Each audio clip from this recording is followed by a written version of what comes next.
t'inquiète pas, mange un gros plat de pâtes avant ta compétition, comme ça au moins tu auras plein d'énergie. Par contre, surtout pas de glucides après 18h. Oula, mais qu'est-ce que tu fais? Tu vas grossir. Qui n'a jamais entendu ça?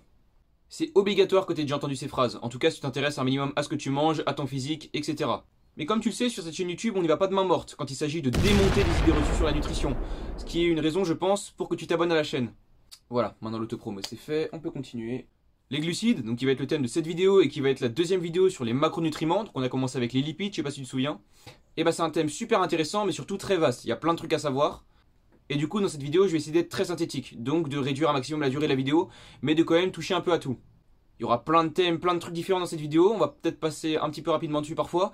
Donc si tu veux des vidéos plus précises sur un thème en particulier, fais-le savoir en commentaire. Pour un petit peu structurer le bordel, on va d'abord s'intéresser au type de glucides et comment ils vont agir après ingestion dans notre organisme. C'est-à-dire quel va être leur impact sur le fonctionnement de votre corps, mais également sur vos performances sportives. Et évidemment, vous me connaissez, sur votre santé.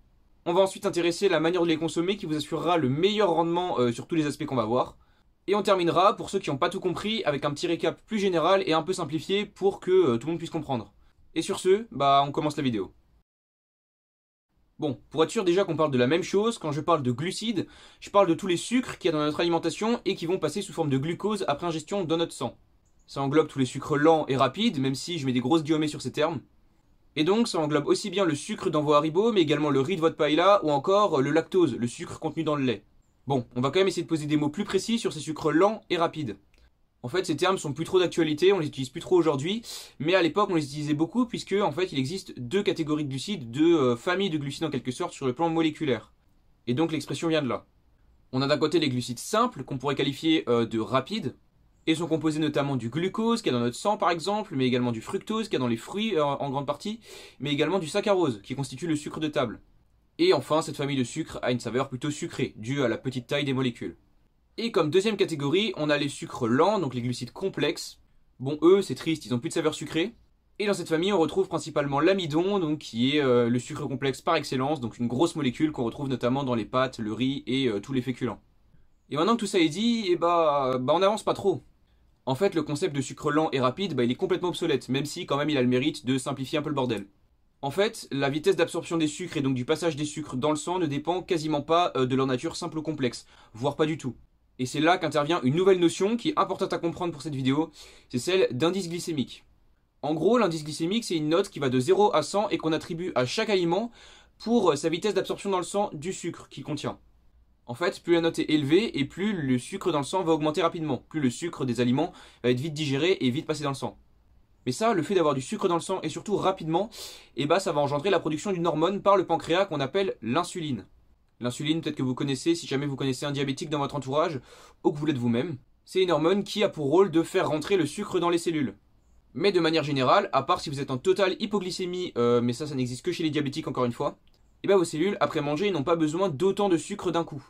Et donc tout ce glucose dans votre sang, il va être stocké dans un premier temps sous forme de glycogène, donc les réserves de sucre de l'organisme. Ces réserves de glycogène, ils sont présents dans vos muscles, mais également dans votre foie, qui peut en stocker environ, je crois, 100 grammes de glucose. Jusque là, vous allez me dire, tout va bien. Si jamais on a beaucoup de sucre dans le sang rapidement, il y a plus d'insuline, et donc vos muscles vont se recharger plus rapidement. Pas vraiment. Parce qu'en fait, une augmentation brusque et intense du niveau de sucre dans le sang, et donc d'insuline, ça cause plusieurs problèmes. Déjà, si votre glycogène est plein dans vos cellules, et qu'en plus vos cellules n'ont pas besoin de sucre, donc ce sucre est en surplus. C'est un surplus énergétique que le corps ne va pas utiliser tout de suite, donc il va être stocké sous forme de triglycérides, donc de graisse. Par contre, détournez pas mes propos, les glucides ne font pas grossir à eux seuls, c'est le surplus énergétique qui fait grossir, et ça on va en parler dans une prochaine vidéo. La deuxième mauvaise nouvelle, concernant une augmentation brusque du glucose dans le sang, c'est que vu qu'il y a beaucoup d'insuline d'un coup, le taux de sucre dans le sang va chuter juste après. Donc voilà, sur un schéma, ça ferait une espèce de montagne comme ça, et du coup vous aurez ce qu'on appelle une hypoglycémie réactionnelle, ce qui peut causer notamment le fameux coup de barre après manger, ce qui est chiant si on veut être productif après le repas par exemple. Et la troisième et dernière mauvaise nouvelle principale, il y en a d'autres encore sur la production d'insuline brusque et l'augmentation trop brutale et surtout sur le long terme, donc de manière trop répétée du glucose dans le sang, c'est que vos cellules vont s'habituer à recevoir beaucoup d'insuline, beaucoup de sucre, etc. et vont développer une résistance à l'insuline. Les cellules vont en fait, au bout d'un moment, commencer à galérer à reconnaître l'insuline. Ce qui est embêtant puisque du coup, vu que les cellules ne captent plus le glucose, celui-ci reste dans le sang et fait augmenter le taux de sucre dans le sang et c'est donc un premier facteur du diabète de type 2. En bref, consommer des repas à indice glycémique trop élevé et trop souvent, c'est une tâche sur la recherche de performance, d'une bonne santé, etc. Mais enfin une bonne nouvelle, il existe un troisième type de glucides. Wouhou! Mais on s'en branle, non? Bah non, on s'en fout pas parce qu'en fait c'est une famille de glucides très spéciale qui va avoir un rôle bien particulier dans notre organisme. Et en fait cette catégorie s'appelle tout simplement, on les connaît bien en général, les fibres alimentaires. Oui, c'est un des arguments pour te faire grailler tes légumes, mais c'est pas un argument complètement dégueulasse, hein. Les fibres alimentaires en fait c'est des glucides issus de la paroi cellulaire des aliments. Bon, ça c'était pour les SPSVT ou ceux qui font médecine. Ces glucides sont peu, voire pas digérés, et ils ont pour action de ralentir la digestion. Ce qui est plutôt pas mal, puisque du coup ça réduit la vitesse de passage dans le sang des autres glucides, et donc réduit l'indice glycémique d'un aliment ou d'un repas. Mais ces fibres alimentaires sont également la première source de nourriture de votre microbiote, donc des bactéries qui vivent dans notre intestin. Et vu qu'on dit souvent que le microbiote c'est un peu le deuxième cerveau du corps, je déconnerai pas trop avec ça, et à ta place, je mangerai mes légumes. Mais bon, il faut savoir que le ralentissement de l'absorption des glucides après ingestion, c'est pas seulement le rôle des fibres alimentaires, mais c'est également un rôle que peuvent jouer les lipides ou encore les protéines. Donc, pour que votre repas n'ait pas un indice glycémique trop élevé, il faut un équilibre entre les glucides, les lipides, les protéines et également les fibres alimentaires, qui, comme on vient de le voir, sont très importantes. Bon, maintenant on va parler un petit peu plus concret. Déjà, il faut savoir que les glucides, c'est la principale source d'énergie de notre organisme. En fait, en général, sur une journée, on va consommer notre total calorique avec environ 40%, voire 60% sous forme de glucides.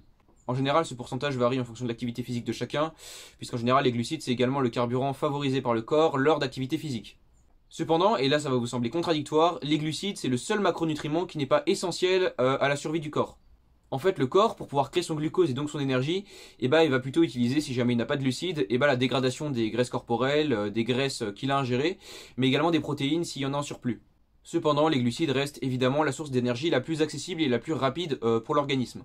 Un exemple de bon gros bouffeur de glucose, c'est le cerveau, parce que lui, à lui seul, en général, il utilise environ 100 grammes de glucose par jour. Mais comme je viens de le dire, en cas de pénurie de glucides ingérés, ce glucose peut venir des dégradations des graisses. Mais vos muscles, c'est également des gros bouffeurs de morceaux de sucre, puisque c'est leur carburant avec l'oxygène lors d'activités sportives. Ou pas sportives d'ailleurs, juste pour bouger en fait. Donc pour les sportifs, votre source d'énergie privilégiée, c'est quand même les glucides. Mais comme dans une voiture, si on met le mauvais carburant, les performances sont amoindries. Et la machine s'encrasse. Bon, des glucides, il y en a dans énormément d'aliments, mais on va dire qu'il n'y en a quasiment pas dans le monde animal, à part par exemple dans le lait, avec le cas du lactose. En fait, les glucides, c'est plutôt un truc typiquement végétal. Et dans ces végétaux, on va retrouver par exemple les fameux féculents. Si t'as pas entendu ce mot, c'est que tu parles pas français.